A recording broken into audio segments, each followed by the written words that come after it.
I work at a hotel as a security officer on the night shift. It's a fairly decent-sized hotel with 305 rooms. When I first got hired and would do my tour of all 7 floors, I would get freaked out just by the carpeting. It's red with swirly designs. Totally made me think of The Shining. Now, after working there for over a year, it all looks normal to me. Nothing really ever happens on nights, other than having to run towels and stuff like that up to rooms. Maybe once or twice a week I'll have to go up to a room for a noise complaint. This is where what happened to me comes in. Okay, so the last day I worked was last Sunday night. If you've ever worked or stayed at a hotel on a Sunday night, you know that the place is pretty deserted. Most people that was staying there for the weekend have already checked out, and people coming in for the new week won't be there until Monday morning. It was 3 in the morning, and I was delivering what checkouts I had to do, which wasn't much, maybe 30 or so. Now I always start on the 7th floor and work my way down to the 1st. Usually when I get to the 5th floor, I kind of speed walk through it. I don't know why I do this. There is just something that I don't like about that floor. It looks the same as all the others, but there is just something that don't sit right with me.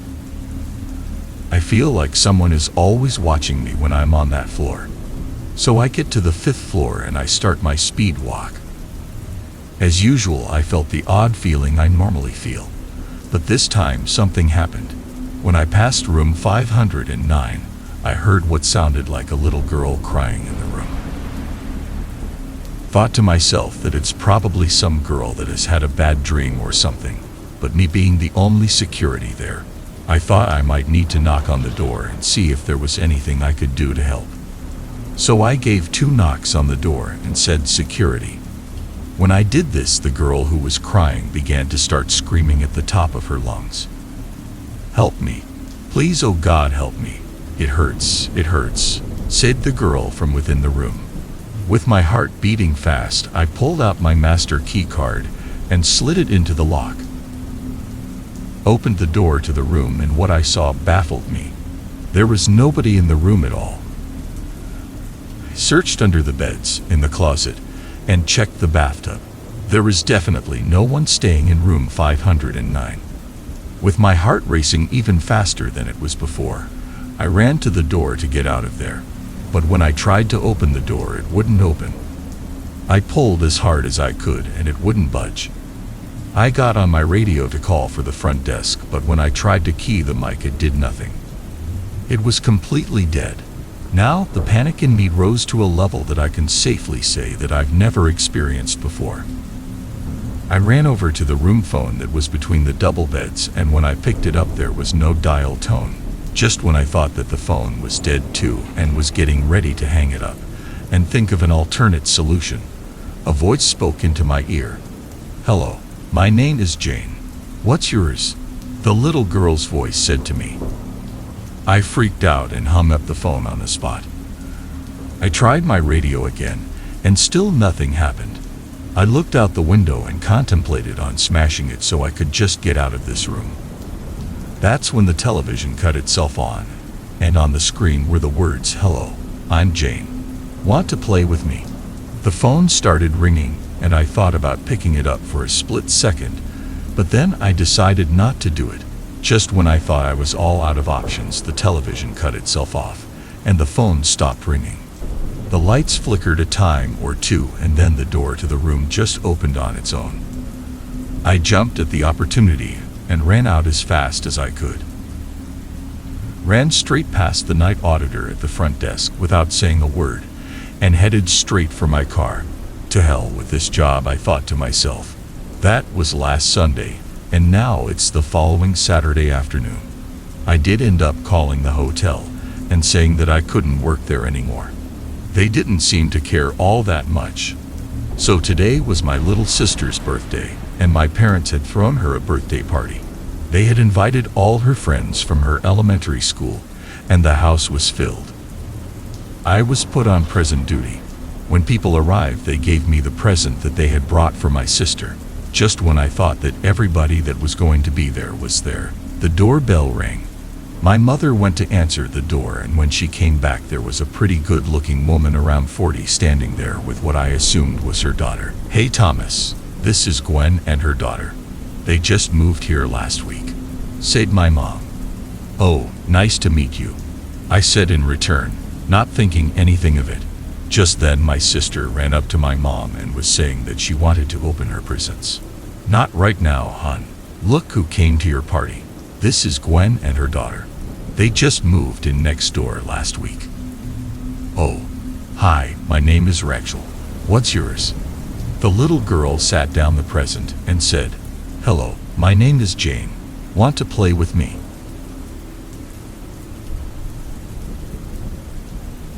The sun just went down again. I know they're at the door. I can see their feet. I need help, but I know none is coming. This all started a week ago. I was posted to a community in northern Ontario for work. It was one of the bigger ones. It even had a strip club, so I didn't think I'd mind. I receive a stipend for accommodations, which is usually fairly substantial. However, because I'm cheap, I usually stay at the cheapest hotel available and keep the extra money. I was only supposed to be here a week. Monday, at 11 p.m., my flight arrived.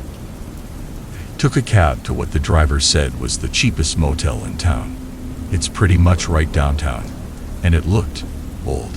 It was painted white and blue, but the paint was peeling and the sign was cracked and faded.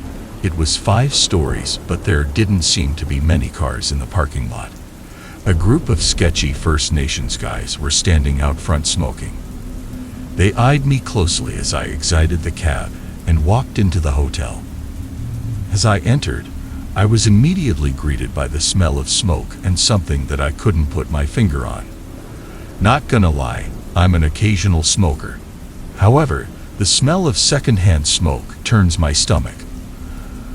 I almost turned around before even going to the counter, but I was tired. Took one last look at the First Nations guys outside and decided that I didn't want to be walking around at night in that city. As I turned to go to the counter, I felt their glaring eyes tear into my back. At the counter there was a nice, older woman. She quoted me a price that made all my apprehension disappear. I was going to take home a pretty penny by staying here instead of the Days Inn. She handed me a key for a room on the 3rd floor and told me the elevator was broken, so I would have to take the stairs. I packed light, so I wasn't worried. As I left, I noticed that the First Nations guys were gone. I guess they weren't staying here. The stairwell was down the hall, and when I arrived, I noted that it was very poorly lit. Just as I arrived on the 2nd floor, I heard the door slam a few stories up. Felt my heart jump into my throat. I hadn't heard any footsteps, but I quickly calmed down and continued. At the 3rd floor, there was more of that sickening smell. It was less of the cigarettes here and more of that something that I couldn't quite identify. I felt too tired to care. The room was clean-ish and I quickly went to sleep. I woke up a few times that night. Nothing too strange. Someone was playing some loud music and some teenagers were running in the halls, laughing. The next morning, when I woke up, I went out on the balcony, which was shared with the other rooms on the floor, and admired the rising sun. In front of each room, on the windowsills, was an ashtray. I noticed that the one in front of my room had a few cigarettes in it, but the others were empty. I didn't like that the last person in my room was a smoker, but I guess you get what you pay for. I got dressed and left for work. As I was leaving the hotel, another band of First Nations guys was waiting outside. As I passed them, something strange caught the corner of my eye. One of their faces just wasn't right. I snapped my head towards them to look, but everything seemed normal. I hurried off, feeling a little foolish. When I returned that night, the same old lady greeted me. Found my room cleaned and I decided to sit on the balcony and have a beer. Cracked a rather warm beer. The room didn't have a fridge. and after a few sips, I must have dozed off. I awoke to someone yelling. Looked around, but I didn't see anything. Then, my eyes fell to the parking lot below the balcony. There was a man standing on the sidewalk, watching me. He was dressed in a leather jacket and dark blue jeans. He had a baseball hat, but his face, it was just wrong. I can't describe it. It just looked rotten. I felt a jolt of fear. Jumped up and in the process took my eyes off of him for just a second. When I looked back, he was gone. I didn't understand where he must have ran into an alley. I quickly returned to my room and closed the blinds. Just sat there on the bed, frozen with fear, unable to get the image of his face out of my mind. Then a knock came at the door. It felt like a splash of cold air. I suddenly felt relieved and ashamed for being scared of a man with a disfigurement. I got up and went to the door. Opened it to find a First Nations man standing there. "Do you have a smoke, man?" he said in a shaky voice, without smiling and with only the slightest glance in my direction. I was confused for a second. "No," I replied. He turned and started walking down the hall without another word. Confused, I closed the door and went back to the bed. I sat there for a second, taking in what had just happened. I looked at the door and I saw a shadow move across the crack at the bottom. I hadn't heard any other doors close, so that guy must have been looking for someone else to bum a smoke off of. I decided to go to sleep, but as I was getting into bed, the phone rang. Picked it up. "Hello, is Dave there?" the voice on the line said. No, I think you have the wrong number," I replied. "Oh, okay. I was just taking a shot in the dark," the voice said. "Okay, bye," I hung up, irritated with the disturbances now. That night, I woke up twice. The first time I thought I heard a loud knocking on the door, but when I got up and checked, there was no one. No one was even in the hall. I was half asleep, so I didn't think anything of it.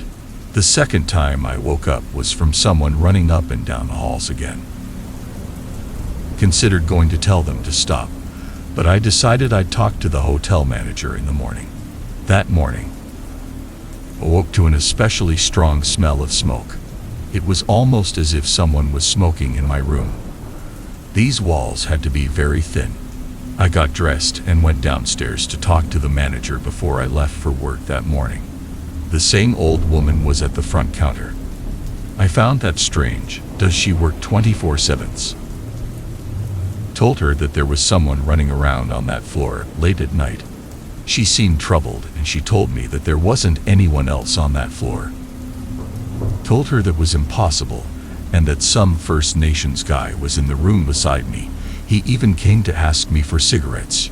She told me he must have been from another floor. She said she wouldn't put natives on that floor. Confused.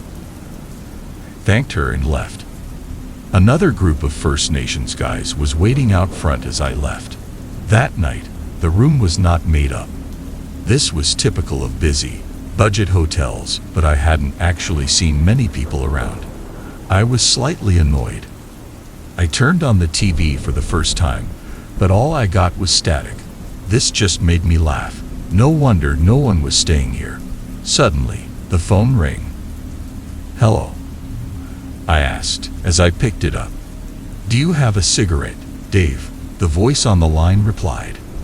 "You called yesterday." "This isn't Dave," I said. Silence. I hung up, but as soon as I put the phone down, it rang again. I picked it up and the same voice asked the same question. I gave the same answer and hung up. Yet again, as I put the receiver down, the phone rang again. This time I didn't answer. I just immediately hung up. Tired from a long day, I flipped on my laptop to watch some porn. A minute into Skin Diamond doing unmentionable things, a knock came to the balcony door. I was shocked, half because I was watching porn and half because of confusion over who was on the balcony. I did up my zipper and went over to the balcony door. I hesitantly opened it, to find a First Nations guy standing there. "Can I bum a cigarette, man?" he said, shifting his eyes to me only for a second. They seemed sunken and dark. "No," I said, annoyed, and went to close the door. "You're going to join the others," he retorted, as there was just a crack left in the door. I froze. I didn't know what to do. Had he really said that? Had I misheard? Quickly locked the door, but a second after I let go of the handle, I heard him trying the knob. Turned around to go to the phone to call the police and noticed a shadow through the crack at the door to the hallway. Whoever that was suddenly started trying to open that door as well. I jumped across the bed to the phone. I picked it up and started dialing 911. I heard beeping. The line was dead. Quickly hung up the phone and picked it back up. Both of these guys were knocking at the doors now, and it was growing louder. Again, all I got was a beeping sound from the phone. The knocking had turned into pounding. I was terrified. Could feel the blood pulsing in my forehead. I looked from door to door, not sure what to do. There was laughing now, horrible, inhuman laughing. Suddenly it stopped. "Comeout." They both shouted together in a shrill tone. Then nothing. No sounds, no knocking. Silence. Tried the phone one more time, but still nothing. Sat there in silence, with my fists clenched for what seemed like hours. After a while, I got undressed and crawled into bed. Tried to sleep, but I couldn't even close my eyes. The light was even on, but I was just too terrified. After a while, my alarm went off. Got up, but as I looked at the door to the hall, could see a shadow at the door. I was going to be late for work. Tried the phone again, but still nothing. As time passed, I heard more laughing and the occasional knock, but I didn't answer or say anything in reply. I've been in this room for 7 days now. Just missed my flight home. No one has come into the room. The only sounds I've heard have been running in the hall, inhuman laughing and knocking. I even once thought I heard whispering through the vents in the bathroom. No one has called. I'm trapped. Help. When I was 19 years old, I worked in a small company as an intern. After working there for a month, I started to settle in and become part of the team. They were planning on having a ski vacation, to which I was also invited. I gladly accepted, knowing I could show off my skills. We decided on going to the Swiss Alps, which are very close to where we work, so we arrived there by train a few weeks later. We were staying in a small hotel in the forest. It was an old traditional hotel that didn't cost a lot. After our first day of skiing, we arrived in the hotel and ate together. In the hallway, I noticed a tall man in a suit walking by quickly with a large suitcase. He wasn't really dressed for a ski trip. Later that evening, when I went to sleep in a room that I had to myself, I heard a loud crack. It sounded as if something had broken in the room. I turned on the lights and saw that the ceiling had a huge crack in it, large enough to almost look through it. I heard a muffled voice coming from the room upstairs until it stopped talking. I put on some clothes and went into the hall, where a tall man came walking in my direction. He was wearing dark clothes and was limping slightly. He was the man I'd seen earlier. He said in stressed-out voice, "Did your ceiling just break?" I told him what had happened, and that we should talk to the hotel manager. As I walked in the direction of the stairs, he grabbed me by the arm and said, "No, I broke the floor, but if you tell them, they'll kick me out of the hotel. Let us tell them what happened in a few days. Then I can stay a while longer." I wanted to answer no, but since he was still holding my arm, I said ok. I went back inside my room, hearing his muffled voice for a while, then finally some silence. The next day was different. Only went skiing for a few hours before returning to the hotel. Went to my room and saw that the ceiling was looking bad.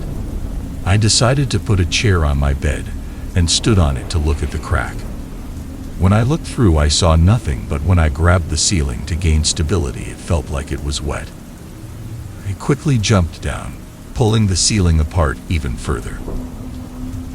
Stepped from the bed and looked at my hands, which were covered in blood. I ran to the sink and tried to wash it off when I heard more cracking coming from the room. I ran back and saw parts of the ceiling laying on my bed. As I gathered the parts, the ceiling broke completely, and a woman fell on top of me. She was dead, and her face was completely disfigured. She had scratches not just in her face, but all over her body. I screamed, threw her to the ground, and ran towards the door frantically. This was when I heard loud footsteps coming towards my door quickly. It was audible that the person was limping, so I knew it was him. I heard banging on the door while I ran towards the window. As I climbed out of it, I screamed for help, and the man was quickly caught by another guest. He had tried to hide several corpses in his hotel room, one of them under the floorboards, which had resulted in the floor breaking. The police told us this. They also told us that he had escaped before they arrived at the scene.